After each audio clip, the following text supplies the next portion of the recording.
Hello and welcome to Nurses Out Loud. I'm your host, Nurse Jody O'Malley.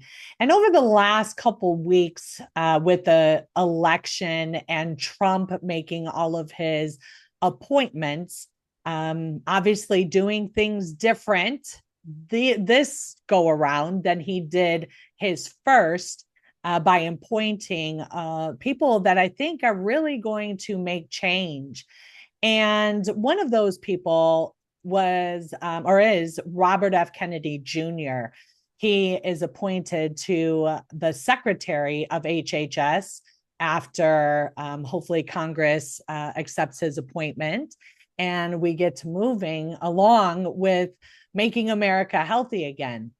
Well, over these past 4 years, for me specifically, and I think for a large majority of us, nurses and really common folk, if you will, our eyes have been open to the idea that there was corruption in our government, specifically at the HHS level, where they oversee our investigation body, National Institutes for Health, our outbreak or our research body, National Institutes for Health, our outbreak investigation body, the CDC, and the FDA, who license, if you will, or gives, EUAs to medications that all of us Americans, are impacted from. And having said that, there's this whole movement of us that are like, what in the world, especially nurses and doctors, that the idea that our government did not have our best interest in mind finally opened up our eyes. But what cannot be mistaken is the quote unquote anti-vaxxer community. Okay.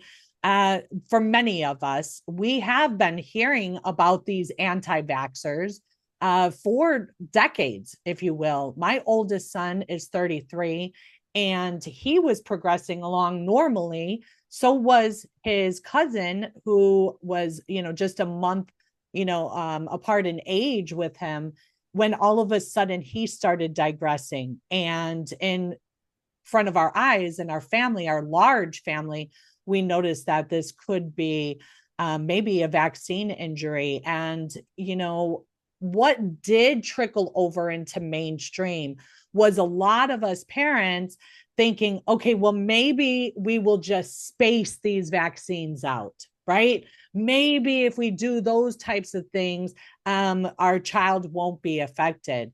But what really did not take a stronghold was that they're not safe or they're not really even necessary.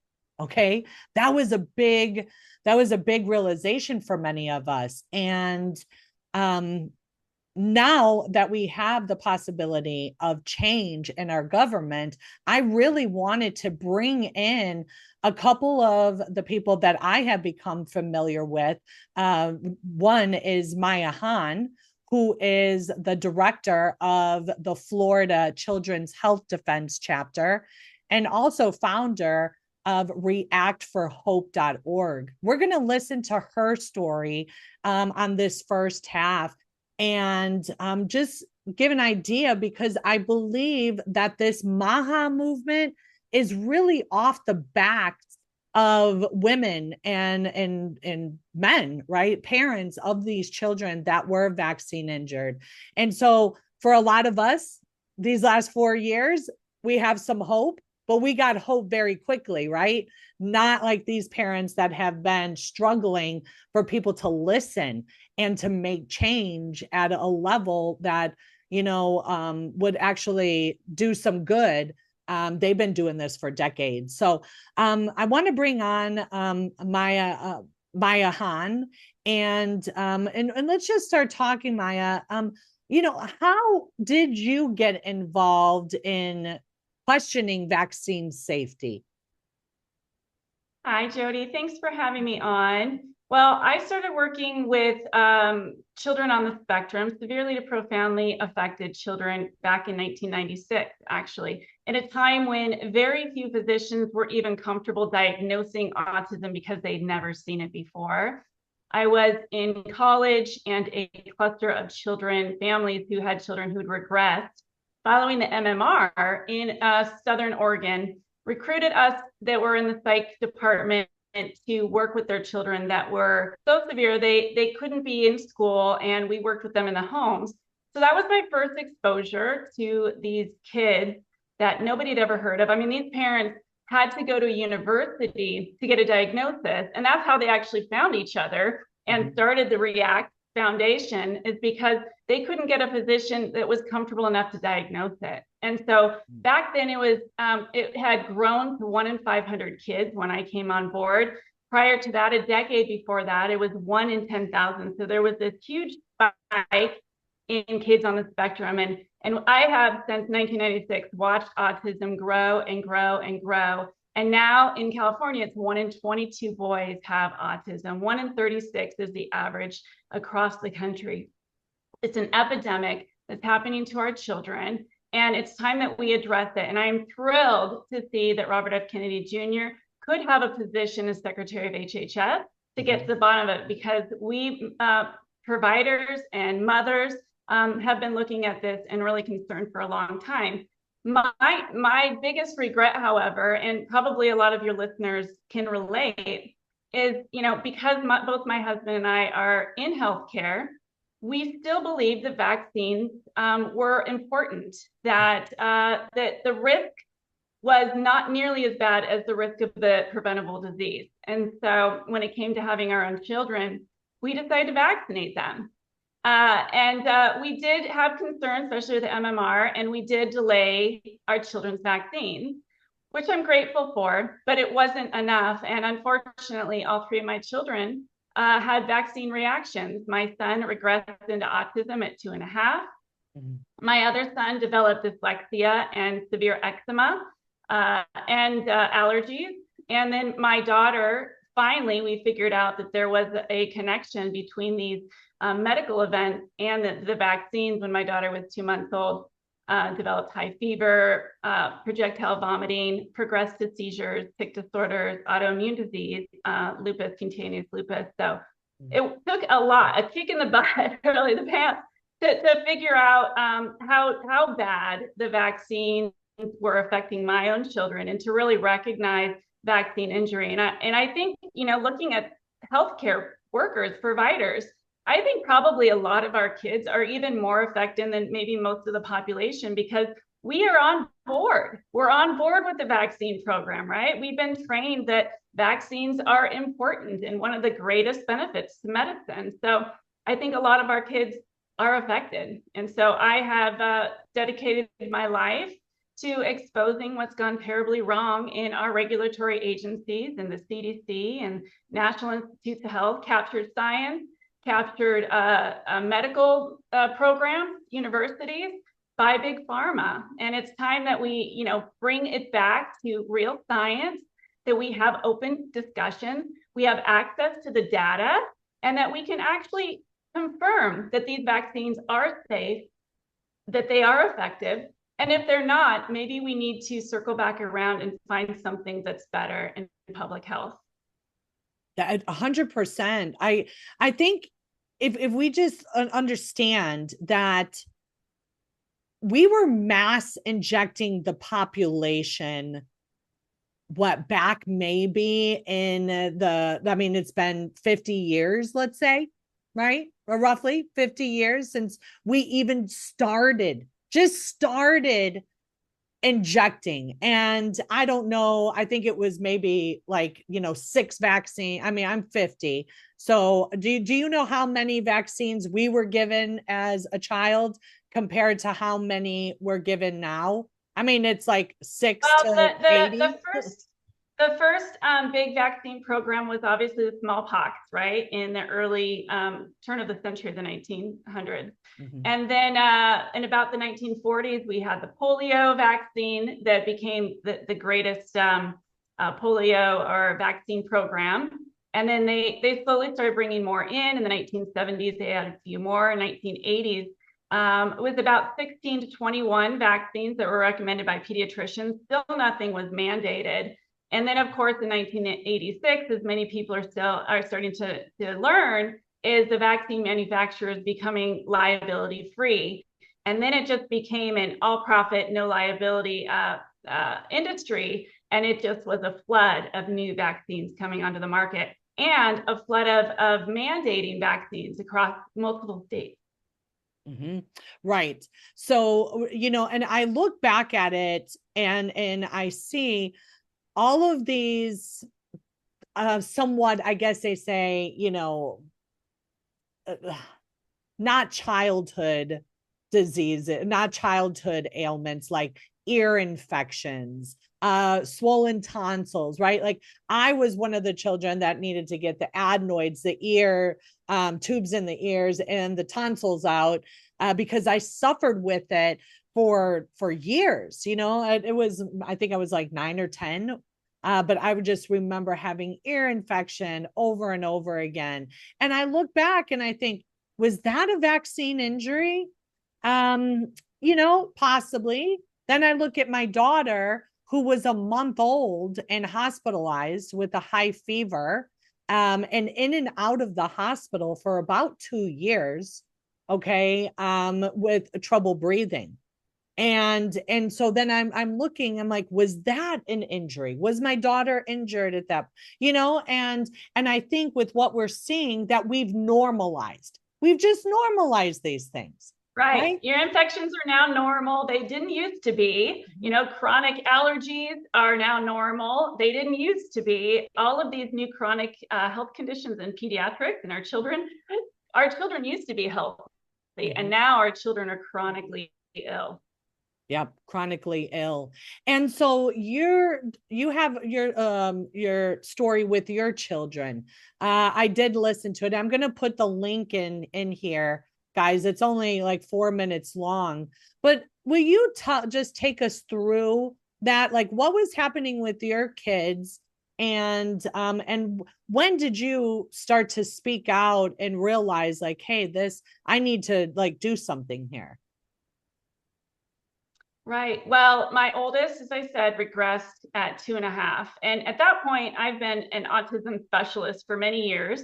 When he came along, it was about a decade that I had been working with that population. So right away, I started noticing the clues, right? My son stopped responding to his name. My son started lining up his toys, became very rigid, separation anxiety through the roof. And then repeated stims, diggity, diggity, diggity, diggity, diggity, diggity all day long. And, as somebody that works with that population, it was that moment of absolute terror as a mother to see my own son. But what I did not recognize was that the vaccines that we had administered to him 21 days prior were associated. So I was not at all familiar with the delayed reaction. At this point, I do know that the neurological regression and brain swelling is most common 2 weeks post vaccination. You start seeing the seizures and so forth more common 2 weeks post than right away. But I wasn't familiar with that. So I didn't even put 2 and 2 together, to be honest. I thought it must have been something else, something he ate, some chemical he was exposed to. And I just completely brushed off the idea of vaccines being a culprit. And we continued to vaccinate my son. And we continued to vaccinate my second son. We did the delayed schedule. Praise the Lord that we did. And but on baby number 3, my daughter, I was exhausted. I was, I had 2 kids, one with special needs, and at her 2-month visit, I took her into the pediatrician, and I just trusted, and I said, do what you think's best. And he gave her all 7 of the vaccines that are given to 2-month-old babies. And that night, she spiked a very high fever, started vomiting. All night long, she started vomiting. About 3 a.m., we took her to the ER. And the first thing that the doctor said at the ER when I asked, I said, she just had her vaccines yesterday morning. They said, oh, there's no relation to vomiting and high fever and vaccines. So right there, I was clued into how could they possibly rule that out? As you know, that I was familiar with adverse reactions were possible with vaccines. You know, for the past 10 years, I've been working with a population that were vaccine injured. And so right then my radar was up and I started really not trusting what those doctors were saying. Mm-hmm. And then within that 2 weeks later, again, that neurological spike that happens 2 weeks post-vaccination, my daughter started developing seizures. And they were called benign infantile spasms, which, praise the Lord, they weren't full-blown infantile spasms that causes tremendous brain damage. Hers weren't causing brain damage, but it looked like she was doing little mini crunches. Can you imagine a 2-month-old baby doing little mini crunches, and her eyes would deviate? And that was the beginning of our journey of health and issues with my daughter. She developed a circular rash on her torso. We tried every ointment possible, fungal, steroids. Nothing got rid of it. For after a year of slathering all this stuff over my baby, finally gave up and said, this is just going to stick around. We found out later that she had developed cutaneous lupus. She became allergic to the sun, the butterfly rash, the scarring. Any exposure to UV light would affect her.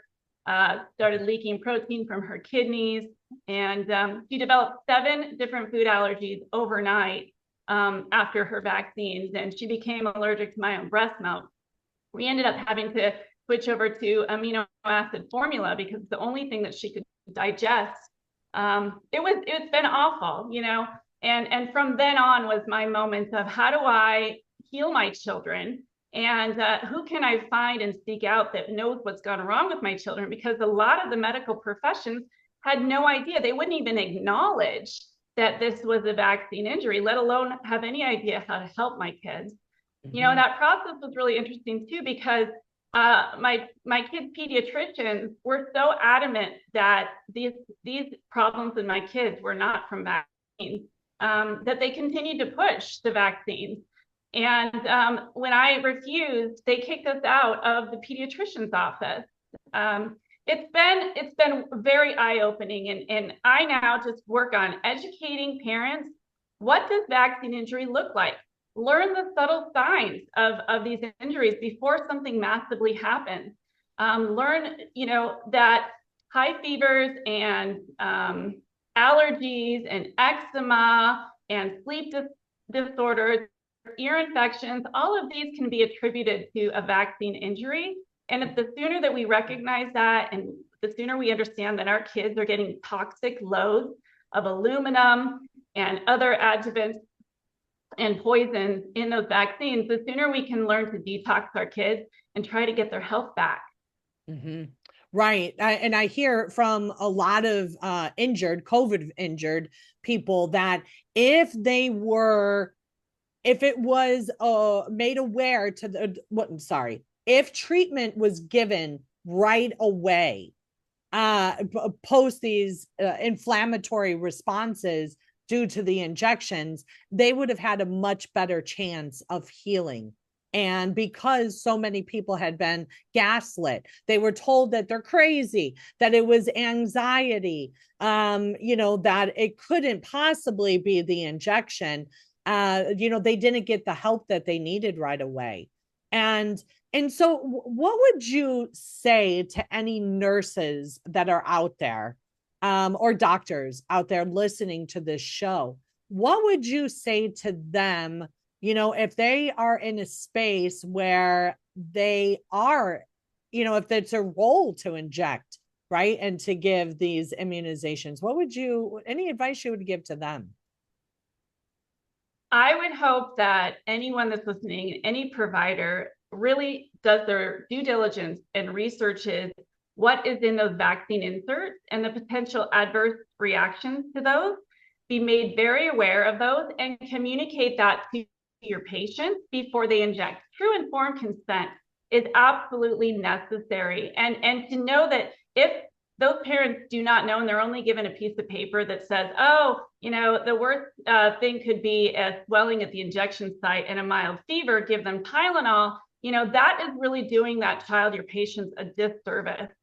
Parents trust their providers. If you guys don't understand what is wrong with Tylenol, especially after a vaccine, learn about it. Tylenol reduces glutathione, which helps the body detox these chemicals and these toxins. So you're injecting them with a bunch of toxins, and then you give them Tylenol to reduce their fever. That's the perfect storm for having a severe, much more severe adverse reaction. So these are information that everyone that's giving a vaccine really needs to understand.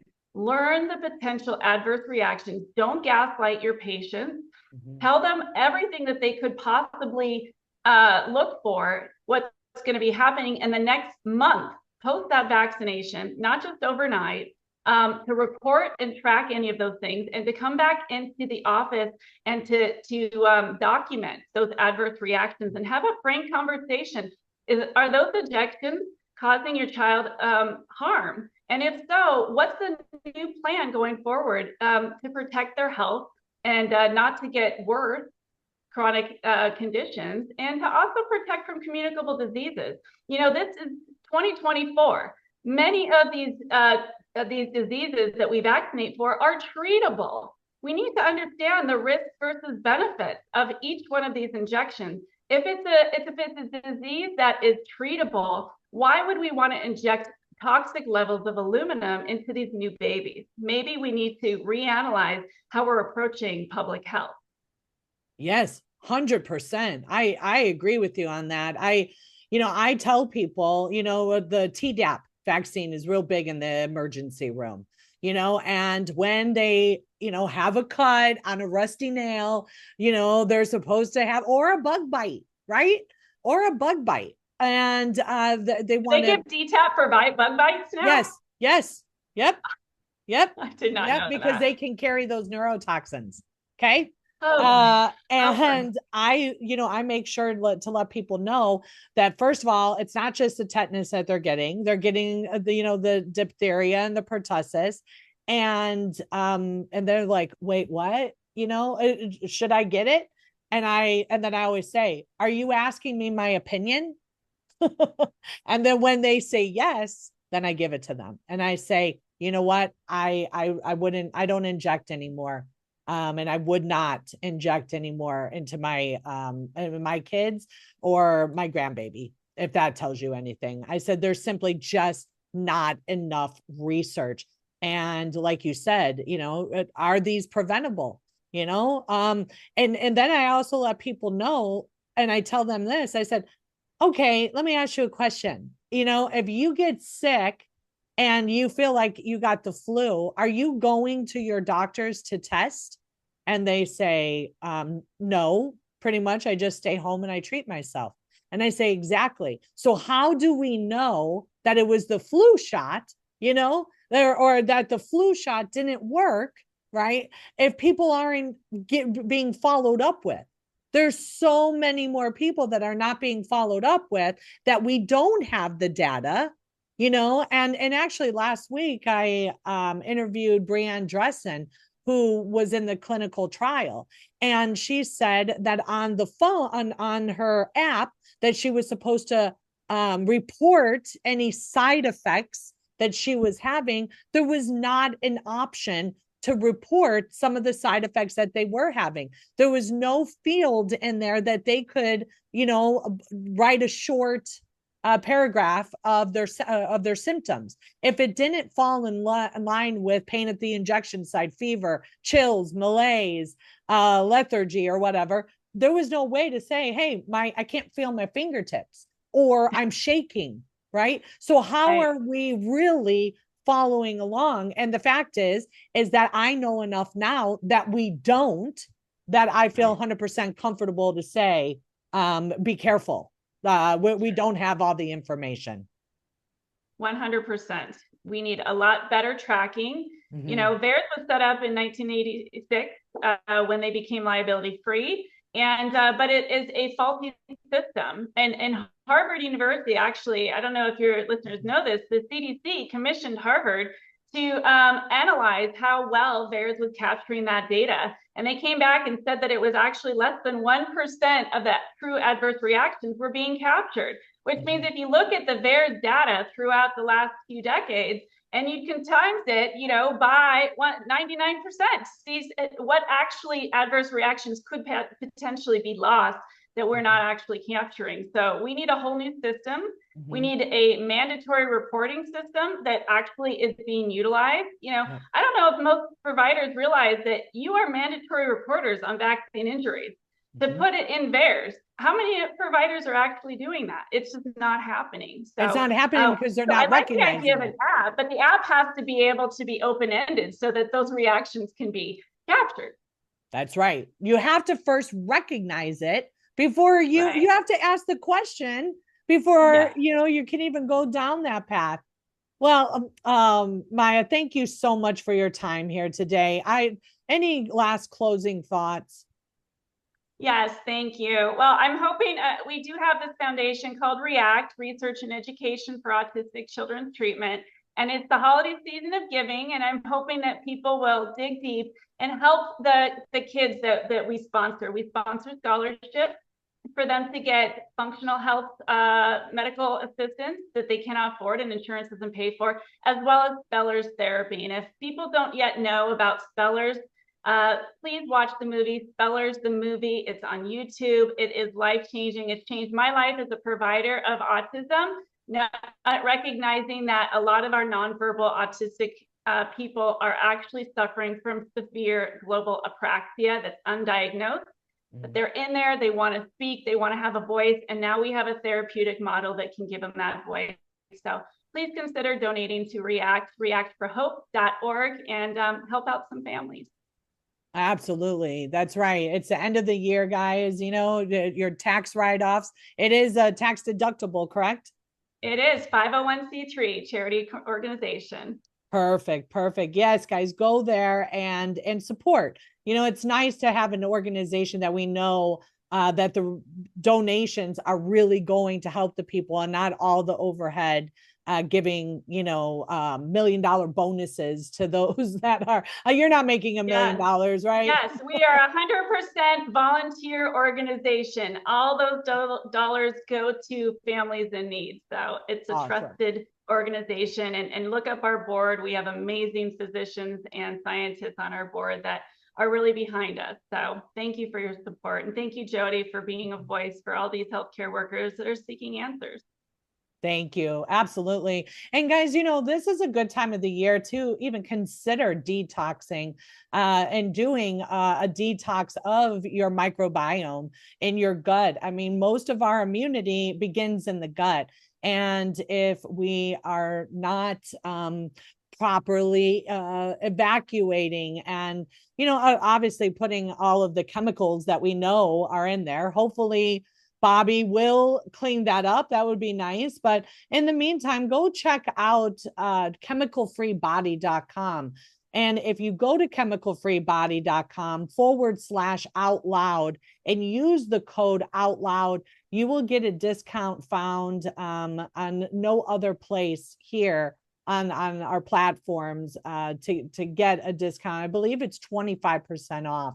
And they have the gut detox bundle. That's a green 85 with the pills and also some silver as well. So go check that out. There's information on there.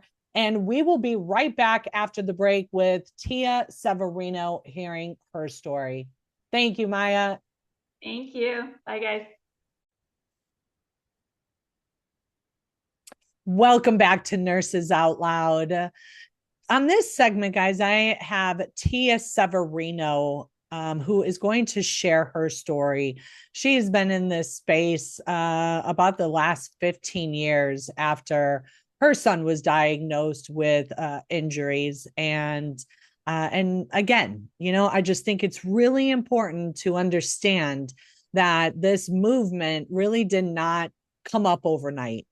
As you heard Maya speak, they were noticing when she started working with injuries in the late 90s. And I started noticing it in my family, I would say probably around 94. Because my son and his cousin, they were both a month apart in age, and my son, they were growing at the same rate, and their abilities, their developmental abilities were the same, and all of a sudden that just stopped, and that was probably in 1994. And so I think for a lot of us listening to this, you probably will look at your family or your friends, or maybe your own personal situation, and think maybe there's some injuries in your family or in your circle as well. And so I just wanted to give us an idea of what it's been like for the people whose eyes have been opened, whether it was directly affecting their family and their children, or just people that did some research, which we know a lot of us have not. So welcome, Tia. Thank you for being here. Hi, Jody. Thanks for having me. Yes, you're welcome. Why don't you start off and tell the listeners about your personal story and what got you into this space? Yeah, well, I think like for many people in the health freedom community, I didn't come here because I thought it would be a fun place to make friends and, actually, when you have a child that's injured by vaccines, your world shrinks quite a bit. Mm. So I had my I have two children. They're both on the spectrum, but my daughters went completely missed for most of her. Well, she was 27 when she was diagnosed. When I had my son, she was 16 when I remarried and had my son. So my son Luke was born in 2006, and at that time, I had been working with Bill Schindler at the Hyperbaric Therapy Center in here in Georgia, and had already kind of heard some of the warnings about vaccines. And so I already had planned to refuse the hepatitis B vaccine when he was born, which I did. But I had an emergency C-section, and during the recovery time after my C-section, they had my son in the NICU for 5 hours. He did get a vitamin K shot, but he went from being an 8 and 9 on the APGAR score to 5 hours later when he was brought to me, being kind of listless and having trouble nursing. And so, of course, I didn't know anything about vitamin K. I had just heard a lot of warnings. I knew that the combination like MMR, DTP, DTaP vaccine were dangerous because they were more than one vaccine at once. And so I had planned to not do any vaccines, but at my son's first pediatrician appointment, I was kind of bullied into vaccinating him. And so I said, okay, I'm going to do one at a time. We're going to space them apart. I, insisted on having the lot numbers because I said, if anything happens, I didn't want him to have more than one vaccine because I thought if he's injured, we won't know which one did it. Mm. So I really thought that I was taking the cautious approach. So he got hepatitis B, he got meningococcal, he got Hib, and he got flu. And I do remember that in between two of those, and I don't remember exactly when, but he had a bowel distress. And I had taken him back to the pediatrician, and the pediatrician said, oh, it's rotavirus. I can tell by the smell. Now, he didn't get the rotavirus vaccines. I just told you the vaccines that he got. But I stopped when he was 6 months old. I did not give him any more. And that was because I had been warned again by a doctor who ended up being the doctor that diagnosed him. Her name is Dr. Julie Buckley. And she had said, I hope you're not vaccinating him. And I said, oh, he's had a few. And she said, stop. Boys are 4 times as likely as girls to have autism. So I stopped. And then when he was 2, he was diagnosed with autism. So I don't have an injury. I don't have one of those situations where he was developing normally and then he got a vaccine or a round of vaccines and suddenly he regressed. So it was a little bit more difficult for me to put together for sure that it was definitely, I thought maybe it was too, he was too young when he got him. I didn't know for sure if it was vaccines. It wasn't like I immediately woke up to all the dangers of vaccines, but I definitely did stop vaccinating him. And I believe at the from the deepest part of my heart that if I had given him all the vaccines according to the CDC schedule, multiple doses at 2, 4, 6 months, 12 months, 18 months, that I might have a dead baby or severely autistic child, like some of my friends who have children who are nonverbal adults who are having seizures and still wearing diapers and having to wear helmets and smearing feces on the wall, because I do have friends that are going through that. So I feel incredibly blessed that my son was barely touched by this thing. And it's part of the reason why I think I'm out here fighting so hard for other parents to not go through this at all, because autism is not a gift. Of course we love our autistic children, they're incredible human beings, but the really sad thing is that we will never know what the true potential of our children could have been if they had not been injured. So my son is fully verbal, he's very independent. I have high hopes for him. I don't know at this point, he's 18. I don't know for sure that he will be able to live independently, but that's the goal. And that's what he wants. And he wants to have a family. And, he's a great kid. He's a really great kid. Now, my daughter was not diagnosed until she was 27, and she got all the 90s schedule, probably not as aggressively because I did live in California. And in California, believe it or not, before SB 277, California had the highest religious exemptions, philosophical exemptions. I even had, nurses at school nurses tell me that I could get a waiver and I didn't have to vaccinate. And she didn't get like all the preschool ones because I kept her at home until she was in kindergarten. But she is what they call high functioning, and which that's a lie, by the way, because these kids are, I mean, they're struggling. Even our high functioning kids are struggling. There is no benefit to having a brain injury, which is what autism really is. It's brain injury with gut involvement. Yeah, interesting. Brain injury with gut involvement. Talk to us about that a little bit. The gut involvement. Well, you got to think about what a vaccine is and what it's designed to do, right? It is the only medical procedure that we embark on which is designed to impact the immune system. It literally goes into your body, and the mercury was a real problem. We got the mercury taken out for the most part. It's not completely out of the vaccines, but we've gotten a lot of it out. But aluminum is also a problem. And then there's all these other ingredients, the stuff that they have to grow them in, or what they call the medium, which can be human embryonic fetal cells, fetuses that were aborted. The most popular lines were aborted in the 60s. So you're talking about cell lines that have been alive longer than, I don't know how old you are, Jody, but longer than I've been on this planet. These fetal cell lines have been being used. But we also have animal cells, eggs, monkey, guinea pig.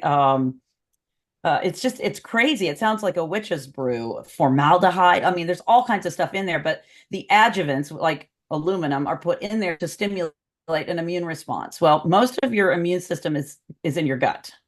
You probably know that, being a nurse, 70% of your immune system is in your gut. Your gut creates your immune cells.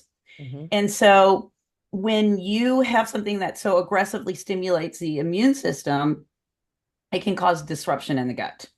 And it can cause damage in the gut because you're creating cells that are designed to attack and kill something, but that something isn't there. You're telling the body to go kill a virus or a bacteria that's not there.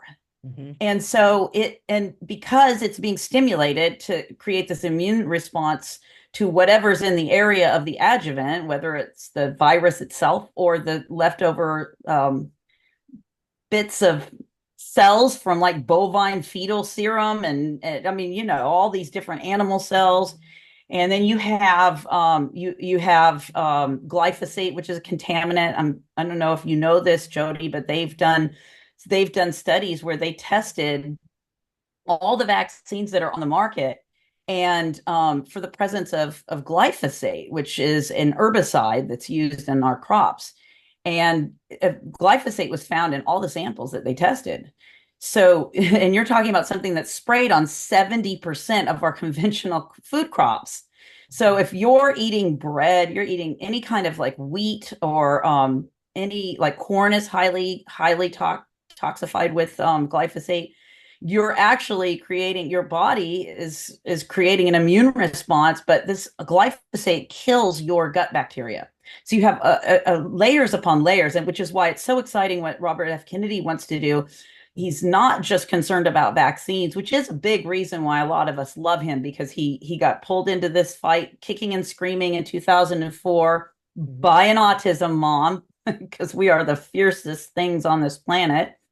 And but he cares about our food system too. I mean, we are being poisoned from all directions. So you have this, you know, toxic food system.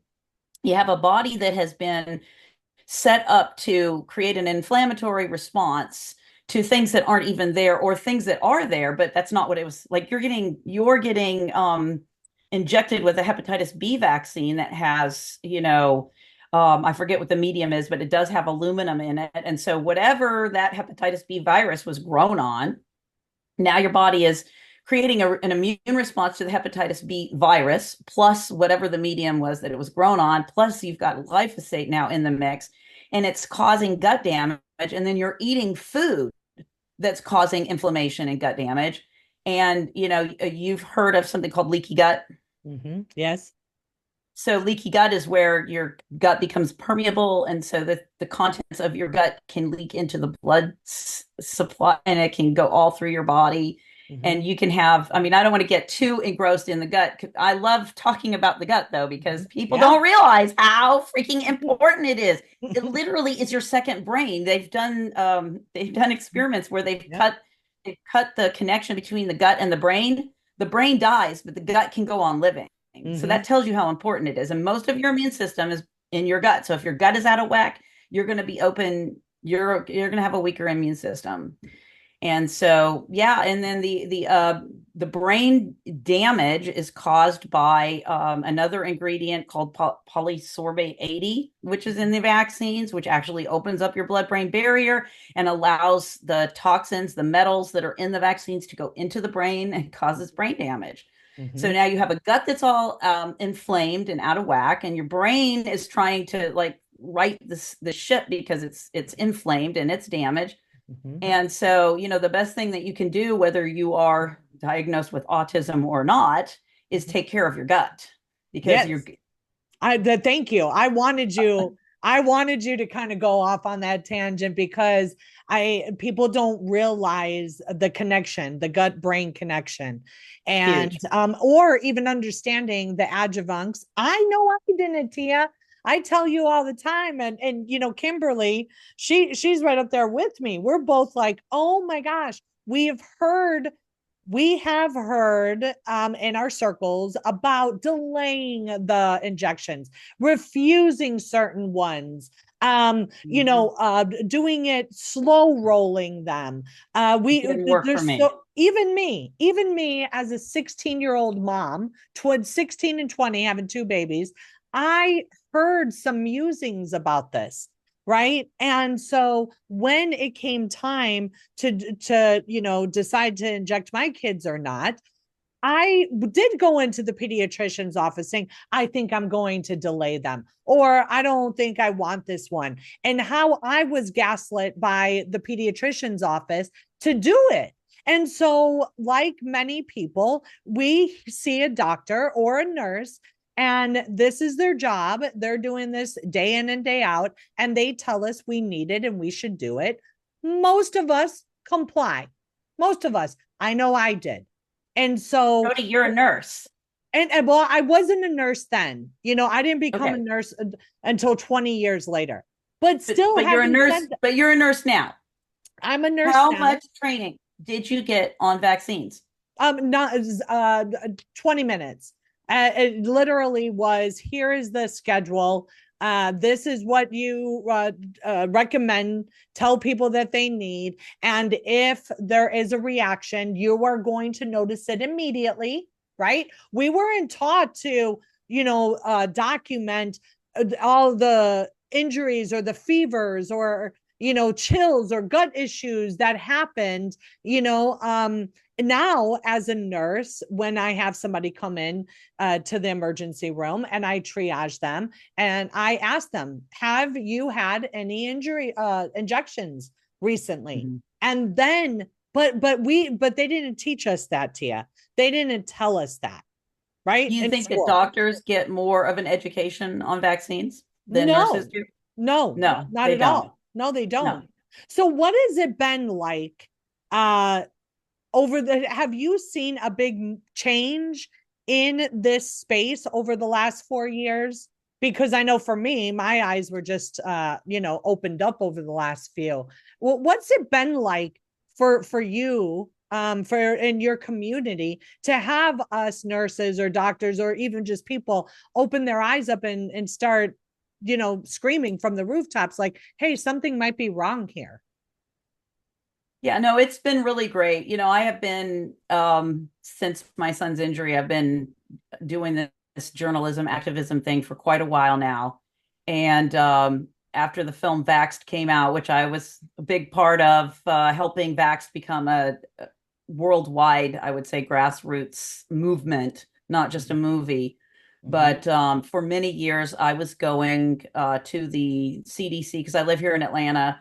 To they meet 3 times a year, February, June, and October. They have a meeting of the advisory committee on immunization practices, and right up until COVID happened, and they locked everything down, we were able to go into the meetings, and because of the public, they're supposed to be open to the public and give public comment.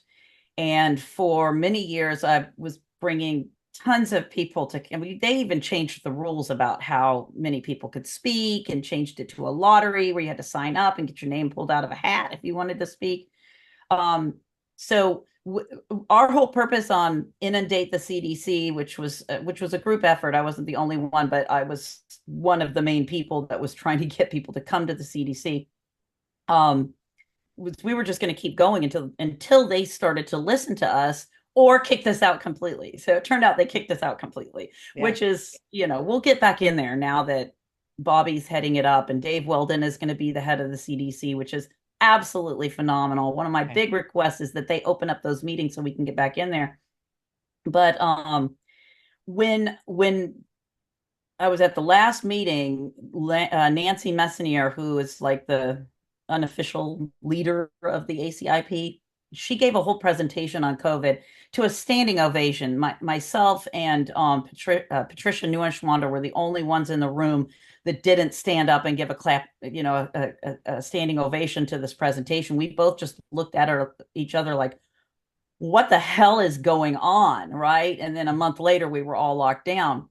So when this started, we all kind of knew, those of us that have been in this realm for a while, that it was a setup for a vaccine, and that it was going to be the vaccine that they were going to try to silence the anti-vaxxers with, and that we were going to be seeing wave upon wave upon wave of vaccine injuries from the COVID, that they were going to go after the adults. We've been saying for years, you guys have been ignoring this because it only affects school children. They're coming for the adults. They want cradle to grave vaccines. And that's the timer. So we're running out of time. So I'll wrap it up. Yeah. But it has been so refreshing to see people wake up. Now, the thing that really breaks my heart is that literally hundreds of thousands of people have been injured and murdered, not just by the vaccines, but the hospital protocols. And it's really sad to me that you could just about ask anyone if they know someone that has died or become severely injured after getting a vaccine, and they know at least one or two people. So that has worked tremendously in our favor as far as waking people up. It really sucks that people had to get hurt, though, to Yeah. get them to wake up. And there's still people out there getting boosters. I just passed someone in the grocery store wearing a mask today, for crying out loud. So, we still have a long way to go. And there's still a lot of people who are so very invested in not being wrong about this. So pray big that we can get through the next 57 or 56 days into the new administration, and we don't end up in some other crazy situation that Yes, they're going I to. agree. Yeah, like a nuclear war or something, right? Yeah. Yeah, Okay. I agree. Tia, what are some resources Sure. that you look at, every day, or that you stay updated with? Share that with our Well, of listeners. course, I'm going to say that you should be following Children's Health Defense, and because that's Robert F. Kennedy Jr.'s organization, and they have an incredible amount of resources there.